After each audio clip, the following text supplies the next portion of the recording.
welcome to the Fuel the Fight podcast. I am Lieutenant Colonel Nick Barringer, and we have a special guest today, Dr. Ed Thomas, going to share a lot about military and fitness and how we got to the point where we are and some of the things that might be lost. Ed, thank you so much for coming on the show. One of the things I wanted to ask about is your Army story, because you served, was it during the Vietnam era or immediately post-Vietnam era? Yeah, I was on a wrestling scholarship down in Kirksville, Missouri in 1967. The war was heating up, and so I quit college and volunteered for the draft, and I volunteered for the infantry. And I wanted to go to Vietnam. I kept 1049 and trying to get there, and finally got orders. And the Pueblo hit. And all of our orders were rescinded, and we were shipped off to the DMZ of South Korea. And I spent 6 months up there. And then the last 6 months, we moved south. I was with the 7th ID. I was NCOIC of a gym. Can you believe it? What a wonderful job. You know, I lived in it, so I trained all day.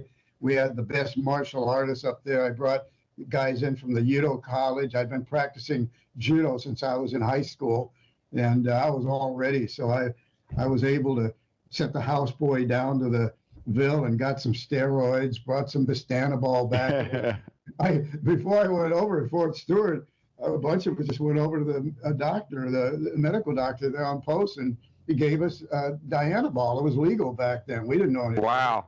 Yeah, but I knew I was just gonna lose a lot of weight and get eaten up. So I thought I better put on as much muscle as I can, and it paid off. But I never used it after that. But yeah, I bulked up, and 6 months later, then I came back and went back to college and went to the University of Iowa. I didn't realize it, but I was studying under the students of a guy named Charles McCloy, who was one of the pioneers of the 1945 Army physical training doctrine, advised the Navy. He was one of the leaders in the field of anthropometry, which is test measurement. All the confusion you're having now with the test comes out of I think probably the loss of that wisdom these guys had. These were masters of test and measurement. The World War II guys, my generation, we were amateurs at it. But anyway, they're throwing all of his stuff away. I grab all that, and now I'm up to my ankles here in military fitness again. And then I'm teaching judo and hatha yoga and weight training at the U of Iowa. Now I'm down that road, and it took me all over the world, monasteries, ashrams, because I ended up teaching all that stuff.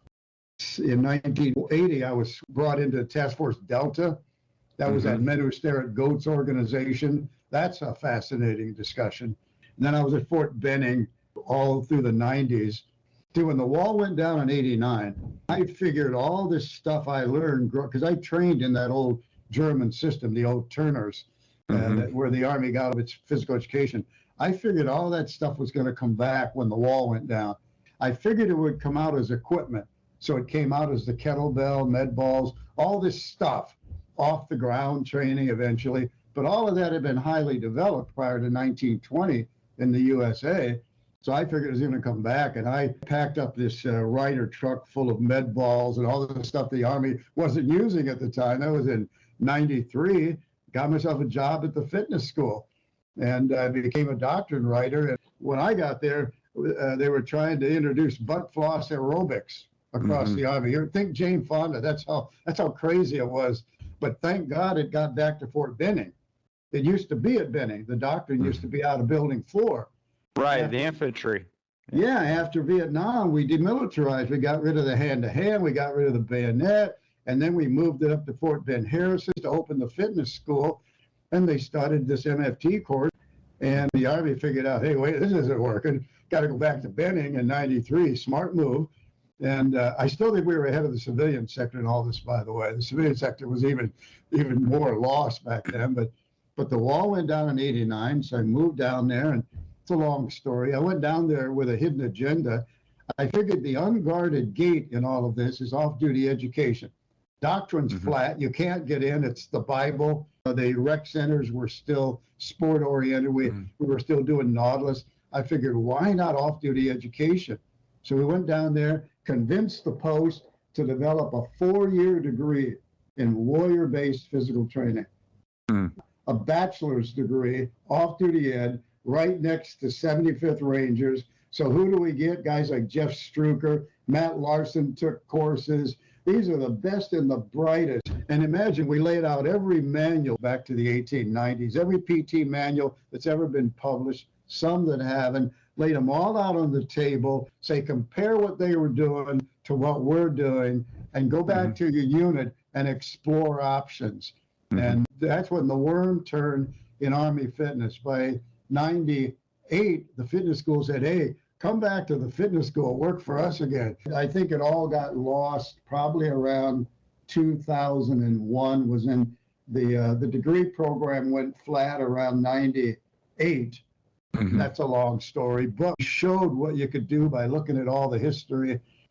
The program also received critical support from some very well-respected leaders across the post, like Colonel Stan McChrystal and Colonel Ralph Puckett, and numerous others. Oh, yeah.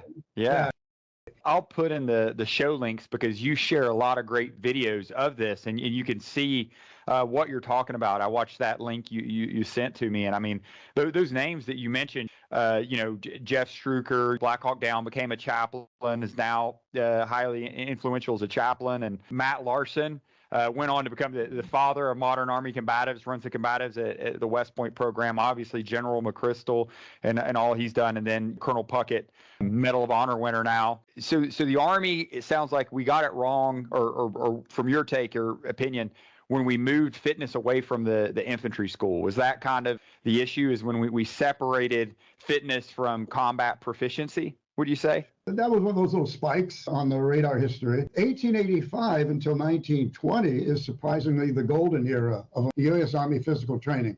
And that was out of West Point. We had a second generation German, Hermann Keller, whoever you ask. You've been there, the West Point, Keller Gym. And he was a German turner.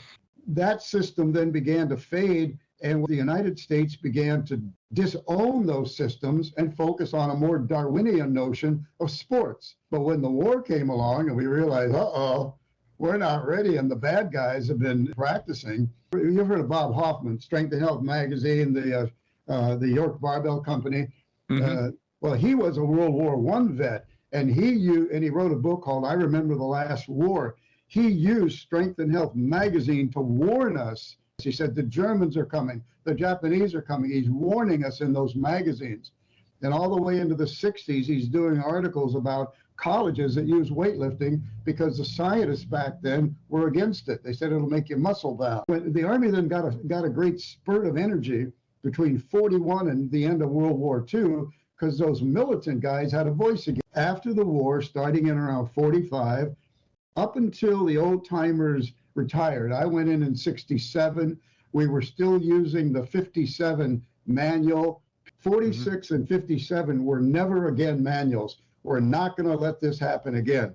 Korea didn't go well in terms of fitness. So that new manual came out. They said, we're going to start fixing it. But the new manual, the 63, I think it was, you can just see slowly starting to become less relevant. And it's just the ebb and flow of time. But I look at today as a great opportunity, because when that wall went down and we got back the equipment, there are three considerations now the Army has to look at: methods, materials, and motivators. All you have now are the materials again. Now the Army's got all this stuff. I think what you have to do is go back now and look at the methods. How did they teach it? And also the motivators. Now, there are three motivators. There's self, Maslow gives us this: self, others, and transcendence. So in other words, for the child, the body's a toy. You play with it, you break it, you do stupid things with it, and then you become an adult, for maybe an athlete or a soldier. Your body becomes a tool, and you're responsible for taking care of it the same way you would your tools. Then when you start getting really old, then your body becomes a temple. It's what Plato called the man of silver, the warrior monk, the warrior philosopher, philosophia, the lover of wisdom. You begin to realize that there's a whole other reason I'm taking care of my body, and that's because it is a temple. And that takes you to social psychology, and how do you train a whole bunch of people at one time to do things efficiently? Under certain conditions, a group of people will learn faster, run harder, live better, but under other conditions, doing it in a group will impair performance. The trick is to figure out what are those optimal conditions. Well, kind of pulling on that, Ed, is how did you do what you did at Benning? Because, I do want to take a step back and come back to that, because I mean, that's pretty wild that you showed up at Fort Benning with your medicine balls and all this stuff that nobody was doing. And then having served in the regiment, I know that's a tough culture to break into. That's a natural, especially for an outsider. It's a skeptical population. It's an educated population. I mean, you had huge formations out there, and you could tell back then by the distinctive haircut, a lot of them Rangers doing these movements. Like, how did you get that buy-in? Like, how did you do that? Like, what, magic did you work there?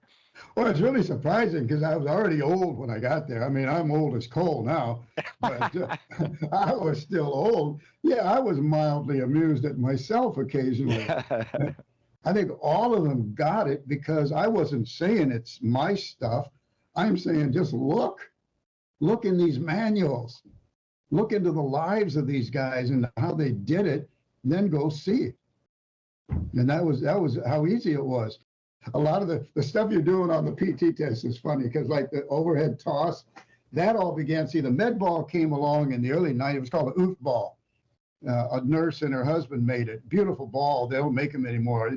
And the guy had this game we started playing with kids at risk called OOF ball, where you throw it over a volleyball net, and when you catch it, they go oof. And he got it from President Hoover. Played it. It was called the Hoover ball. And he got it from sailors somewhere on a ship. So basically, you're playing like tennis or volleyball with a med ball, and then they started throwing it overhead. I think I mentioned, I didn't mention this to you. Here in Iowa, I was in charge of all of the PE for the state of Iowa, 2001 to 2013, I think, or 14. About 95% of our kids, every one of them, will be physically deformed no later than the end of second grade. And they didn't have it going into school, and they'll have it much worse when they graduate, and they'll have it when they go into the Army. And it will impair their structure, their function, and their motion. The exercise that we are doing initially with trainees should be preconditioning, is what the Army used to call it. It should be to fix the structure, function, and motion.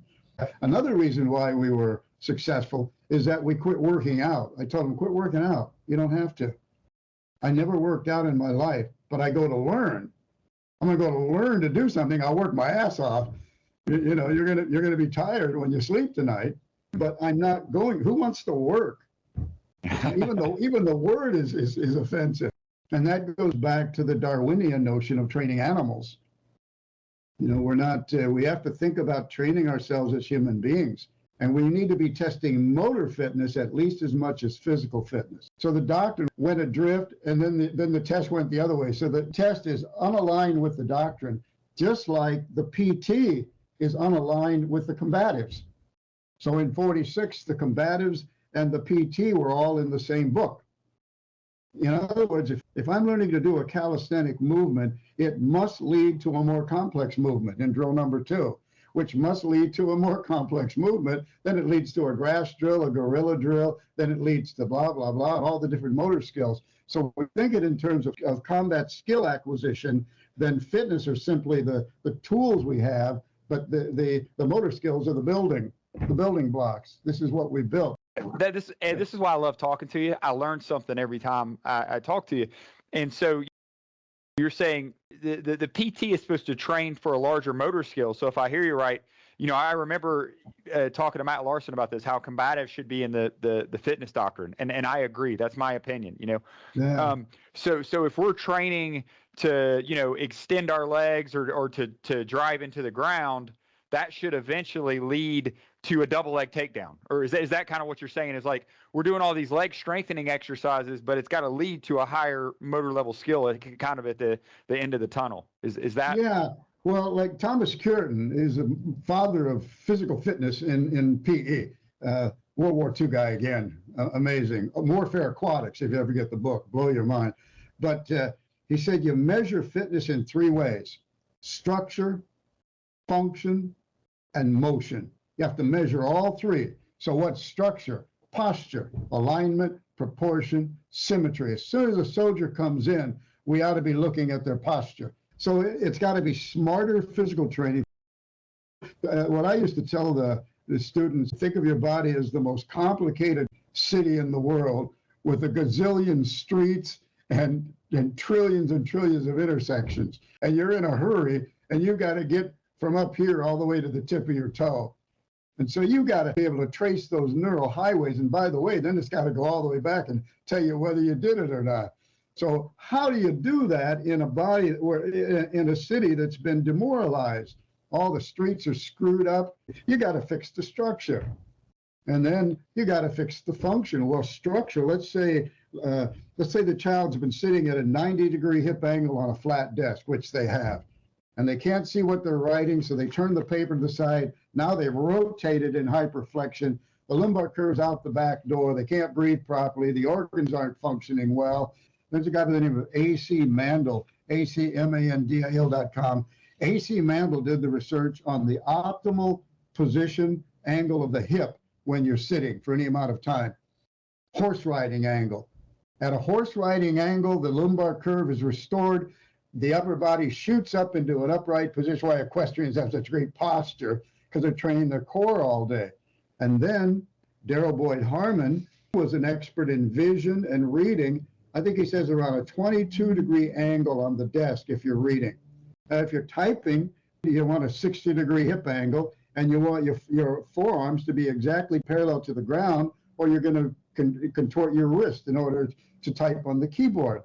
So I think if you look online, you find desk angle stuff. You can find, I use a simple thing here called, I'm using this today, just called disco sit.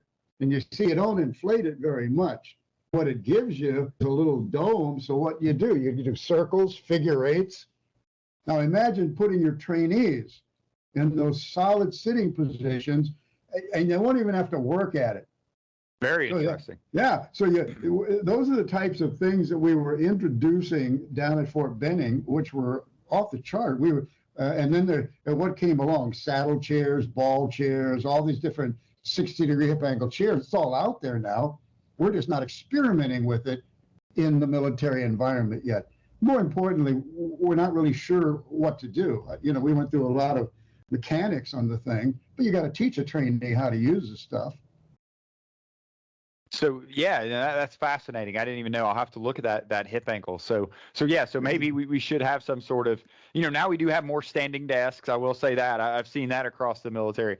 But a saddle chair when we're doing these big class, settings where people are going to be sitting down, it's more in a saddle position would be more optimal for the hips in terms of that than just your typical classroom chair. So this stuff is now mainstream. It's not out of the lane anymore. So it's something we can, and all the research is out there for us to see. acmandil.com's got a nice piece online about hip angle, and there's plenty of stuff about it. The main thing is, I think, to explain it to the soldier in such a way, okay, why are you doing this? You have what are called hip flexors. If they get tight, what's going to happen to the pelvis? It's going to tip downward. So what's going to happen to the internal organs? They're going to fall downward and forward. And it has a name, viscerotosis, falling organs. And what's it take with us? Oh, just the diaphragm, the heart, the lungs, everything gets minutely stretched all the way up to the cervical tendons. Everything gets deformed by the end of each day for a little child who grows up sitting at a 90-degree hyperflex. It's kid-sized tiger cage thinking. And it all started 1945, we had slanted desks. 63, we still had them. 72, the people in charge of that knowledge all faded away. I guess that's the easy way to put it. All those old timers, you look at when they passed away, all in the 70s. And now we're just rediscovering. The Scandinavians have known about the hip angle thing. The Japanese, I've had a Japanese Seiza bench since the 70s. That's just the way to kneel it at 60-degree hip. Well, thank you for sharing that. And I'll put that in the show notes. One of the other things people, has kind of gotten forgotten about, and you personally, have brought back, because whenever I Google anything with Indian clubs, like your name is at the top of the list. Could you talk a little bit about Indian clubs and their history and why they're forgotten, and then kind of how you've helped to give them a bit of a resurgence? Yeah, I started training in Indian clubs in the old German Turnverein system. I was about 9 years old, and from the old timers, we had some great club swinging teachers here in Davenport, Iowa, and they were an Olympic event, 1904, 1932. Did not know that. Yeah, and Herman Kerler introduced them to the U.S. Army in 1885, but I've seen pictures where they appear to have been there earlier. So it looks like, I don't know how old the picture is, but definitely they were a part of the Army doctrine all the way up until World War II, maybe a little later, but all the teachers died. The Indian clubs were another casualty. The battle of the systems. The Germans, the Swedes, the French, the Czech, the Swiss, the French, they all brought their systems over to the USA, gymnastic systems. And they're all fighting for supremacy in this new field called PE. They all wanted a chunk of it. The Army took the German, so they adopt the clubs, the Germans, and I'm training in these things, but they all died away. Nobody wanted to learn them. So I'm using this, med balls, all this old stuff, all my career. And nobody wanted to learn it, and I didn't have any. You couldn't get them. So one day I found about 100 sets of clubs, antique, over at the University of Iowa in an attic, and they gave them to me. Now I have enough clubs to start teaching it. That was 81, 82, maybe 83. That was the rediscovery of Indian clubs in the United States. And then when I got to Benning, still had the clubs, and the guy started using them. Well, the females too. They realized, wow, this is powerful stuff. You see a lot of Indian club stuff online today where they're just kind of swinging them, whatever comes up. But when you see it as it's done, think of a ball and socket joint right here, an extension of this one, and then another one and another one. So you're adding one more ball and socket, and you're putting the weight out here. And now you start swinging this thing in all these beautiful patterns, keeping your wrist straight and your knuckles flat. All these various neural patterns that awaken, that it's like the alphabet of everything your shoulder can do. Because the shoulder girdle moves in all these rotational patterns. A club is all rotational. So it not only cleans the joints up, but it teaches all these joints how to talk to one another.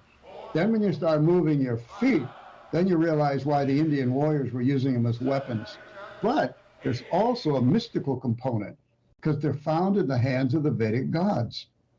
And the Greek, the Hercules, they're all using their clubs. Here you see all these mystical Vedic deities saying there's something about moving your body in all these circles. And after practicing for 70 years or so, I'm sure there's something to it. I think it's had a lot to do with staying mobile and upright it's really beautiful when you do it as a group. There's a power in the rhythm. There's a power in all of that you see. Yeah. If they go to, listeners, go to the channel, the Via Militaris, they can see some of the military images of soldiers doing it. Yeah, no, I'll link that video. I think you guys are in front of Building 4, and everybody's doing the Indian clubs. It looks great. Well, and then there's a restorative component that I want you to talk about, because one of the things I read, I know this was years ago, but one of the pioneers of mixed martial arts, Pat Miletich, I think he had a bunch of shoulder injuries from fighting and all like that. And didn't you work with him in the clubs? And he said that gave his range of motion back.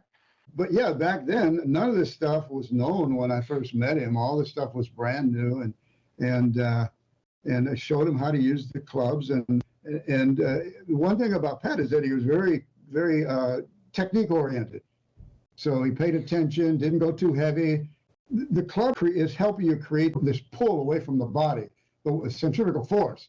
And so if you have too much, then you're going to lose the technical quality. You're going to maladapt or whatever. So you got to find just the right weight to start pulling that stuff in all these directions, because you're pulling it it's like you're in the middle of a ball and you're awakened in all these various directions. Well, he was good at that.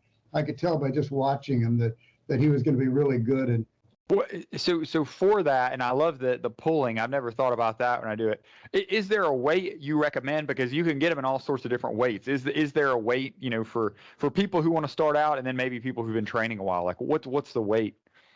Yeah, maybe one or no more than 1.5 pounds for anybody up to 150, 60, even 70, because you want just enough to, because there's so much tension in there. There's just so many years of abuse that we've taken from childhood on, and you just got to ease that open. And I might still have a 8 or 12 pound pair somewhere, but 5 pounds is all I'll ever use, because I don't want to lose the speed. I want to be able to use it like a weapon if I have to. The movements are larger than Kali, or larger than knife fighting. That's what's giving you the mobility. And then, of course, I train upside down. I train in all kinds of various positions. Once with students, once we work for a while, then I'll start moving them spatially so they can get the vestibular function back in order. Nice. For anybody listening to this, so like I have no idea about Indian clubs. Is there a reference that I could recommend or drop in the show notes? Yeah, I made a video when I was down at Fort Benning. I think it was. If you go to YouTube channel Via Militaris, all one word. Yeah, I'll put it in there. Yeah, VIAMILITARS, and then go to the Indian Clubs Iowa. There's a tutorial. Okay. And if they have any questions, I don't mind answering emails. If it's about physical training or such, you can give them my email address too. But yeah, it's something you'll be able to do, not just now, but you can do it all your life. And it's not, you should never come away tired. It's called neural training. It's training that highway. Somewhere on my channel, I have a clip called Olympics. I learned to do it when I was a kid. I weaponized everything when I was a little boy, and marbles were everywhere because we had dirt, we didn't have grass. So I'd pick the marble up with my feet and I'd shoot it. And I got really good at shooting the marble with my toes. And it turns out that they're front kicks and push kicks. I didn't realize it at the time. So now I put up there, I used to teach kids to do it. So you pick up the marble and you shoot it at a target. You do it laterally. You can shoot. You can do a nice trajectory. Well, you're sending a message, the longest message you'll ever send on the neural highway, from the brain to the tip of your toe. And the ability to wake up your feet has so much to do with your ability to wake up the legs, because our feet go dead early on in life. Our shoes are abusive. They're too narrow. They don't bend. Combat boots take their toll. Work boots. So our shoe, taking our shoes off at night isn't enough to fix that. There's got to be something to fix them, and it's just another example of neural training. Your brain will be fried. You won't go home sore, but your brain will be sore because you're creating these neural pathways.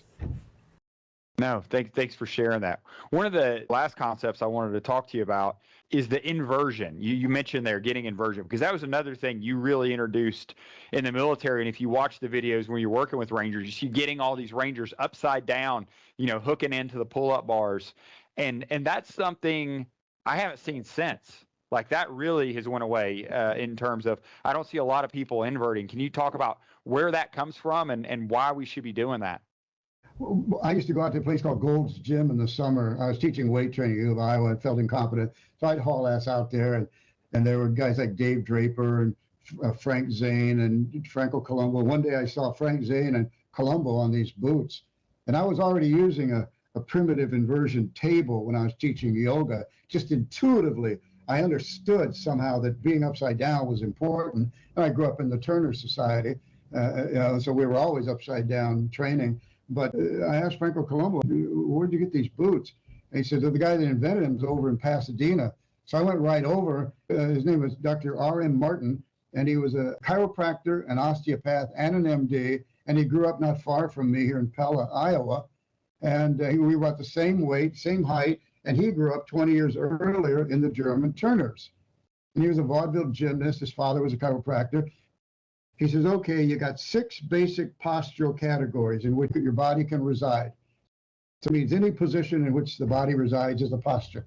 You have the upright, the flexed, and the horizontal. Sit, stand, lie down, 24/7, virtually all your life. Well, there are 3 uncommon postures. Brachiation, hanging from the limbs, upper and lower, turning the body head downward, handstands, shoulder stands, forearm stands, and extension, the opposite of flexion. Well, when Dr. Martin was teaching that stuff by the 80s, extension was contraindicated by the civilian sector, by the Army, everybody. Don't squat, don't lean backward. There's a whole list of things in 82 that you couldn't do. That sounds absurd today, but that's what he was living in. So he's got these ideas, and they were heretical back then because we weren't doing off-the-ground training anymore. That all disappeared again by the 60s. So I'm all over it because he's speaking my language. I was his student for probably 20-some years till he passed away. I learned all I could about his methods. Well, he created the modern inversion boot and the inversion table. He made them for medical treatment, but his sons convinced him to sell it. He thought it would be good for everybody. So he did, but the medical community turned against him. Physical therapists, chiropractors, osteopath, MDs, they all said your brain will explode, you'll go blind. You read it now and it sounds crazy. Well, there was something to it, though, because if you're a society that's spatially disoriented like we were, because we hadn't done this stuff for decades, you're going to make mistakes. And people started to get on the boots and do dumb things. The medical profession said no way. And so his insurance rates went through the roof. He went bankrupt, became a recluse, and died just like many other geniuses, thinking that his life work was a failure. But Roger Teeter took over, a brilliant engineer. I began to help him, and he built this beautiful machine. So I never stopped teaching it. And I was risking my career every day because if anybody got hurt doing this stuff, then all of my peers would have turned against me and I would have been done. Teaching judo was the same way. They would have said that judo was dangerous because I was doing it on Resolite mats and blah, blah, blah. So there were things I had trouble getting away with. I had to be careful doing this stuff. But what happened, unfortunately, was that all of Dr. Martin's genius in terms of gymnastics genius, I'm the guy. He taught me. So when I went down there, it wasn't that I brought boots and a version table. I brought methods. Teaching methods. I taught them how to teach, and they felt it. They felt what I felt working with him. My God, I'm in a brand new world and I feel comfortable in it. All of a sudden, I can do all kinds of cool stuff. Because turning the body upside down does, well, your listeners can go online and see what some of the research says now. It mitigates the damage done from years and years of the common postures. Just as extension mitigates the damage. What's throwing the dead ball overhead is dynamic extension. So and then behind me is a body bridge. It's just horizontal extension. So the idea of leaning backward, the good thing is you can do it now without getting in trouble.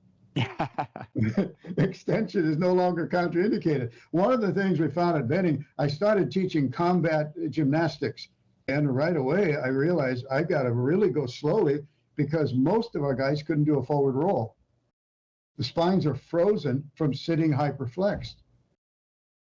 So counterintuitively, then, when you sit like that, it's really hard to get the body to make a nice roll.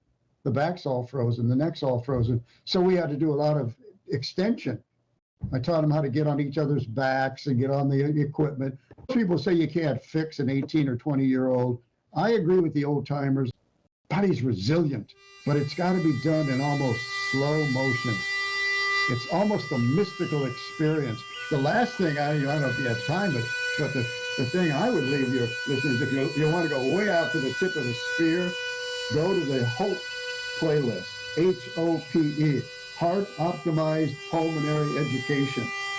This is a system I learned from a World War II combat veteran homeless guy living in a dump site near my home along the Mississippi River when I was about 9 years old. And that story's online. I'm walking back. They used to come in the summer, the hobos. They'd come in and they'd sleep along the river. There he is, late, and he's got a weight on his stomach. It looked like a piece of mechanical stuff. He's got an old ball between his arms. He's got this diatonic harmonica, and he's making sounds I can only describe as Celtic. But he agreed to teach me. He said, but you can never let anyone hear you. I agreed. He showed me his method. Within a week, I could play music. I would listen to a song. I figured it awakened the muscles which give me breath. It's what's called the epigastric triangle. That weight awakened it. Well, now what do you think? they're using harmonicas for PTSD, COPD. Hospitals are using them. There used to be harmonica orchestras all over the United States up until World War II came. We couldn't get them anymore. And so, we used to issue them to soldiers in World War I in Germany and Great Britain. There's something about what you get out of this forced inhalation, exhalation with these various frequencies that under the right conditions can be therapeutic. Well, the hospital has people sitting again, often hyperflexed, which impairs breathing, but they're still saying they're finding results. But this fellow showed me to lay down supine. I put a kettlebell on my epigastric triangle, put a ball between the arm. You start practicing, say, in the key of C. You take a deep breath in, and then you suspend it for a moment. As the other people, your breath will get in sync with the longest breath in the room. You will eventually expand your breath to be, and as that happens, it just gets bigger and bigger. And what happens then is the whole breath expands. The chest expands, everything expands. Then when you lay on a foam roller, everything falls away from the center line. So now you're getting an awakening of the chest as you're lying there. Isn't that interesting? No, it's super fascinating. I've got to try that. He showed me all that stuff as a kid. And then when I started teaching it, it once again occurred to me that there are so many powerful things that get lost in history. And all of a sudden when they come back, but when you realize why they got lost, and then you realize how easy it is, you say, oh boy. Because look at all the people that are spending big money to go out and find breathing systems. Isn't that interesting? No, yeah. I'll have to link to that. Hey, Ed, thank you so much for sharing all this wisdom. I think we're going to have to do a part 2 because there's other stuff I want to dig into in your past and some of the other stuff you've done. But I think for the audience right now, we'll leave it at there. I mean, we covered Indian clubs, some physical fitness history, inversion, and then the pulmonary training, which is fascinating. So I'll put links all on the show notes. But thanks so much for coming on. Is there any social media or anything you want to share? I know you have your YouTube site, and I'll put that on there. No, that's the only thing I do. And you can put the email address if it's somebody that's really serious about the training and such. You can put that on there. I'm pretty good about responding. So, and once again, I sure appreciate what you're doing, and it's good to speak with you again. And yeah, best wishes to all the military and law enforcement guys out there. No. Thanks so much for coming to the show. Thanks everyone for listening to this episode. This episode is again, I thank everybody who's listened to it and stayed with us this long. You know why it's so special to me. Ed's a wealth of information. I learned a lot. I got a page full of notes right here. So hopefully you got something out of it. Be sure to like and subscribe to the episode wherever you listen to podcasts. Thanks again for listening to the show.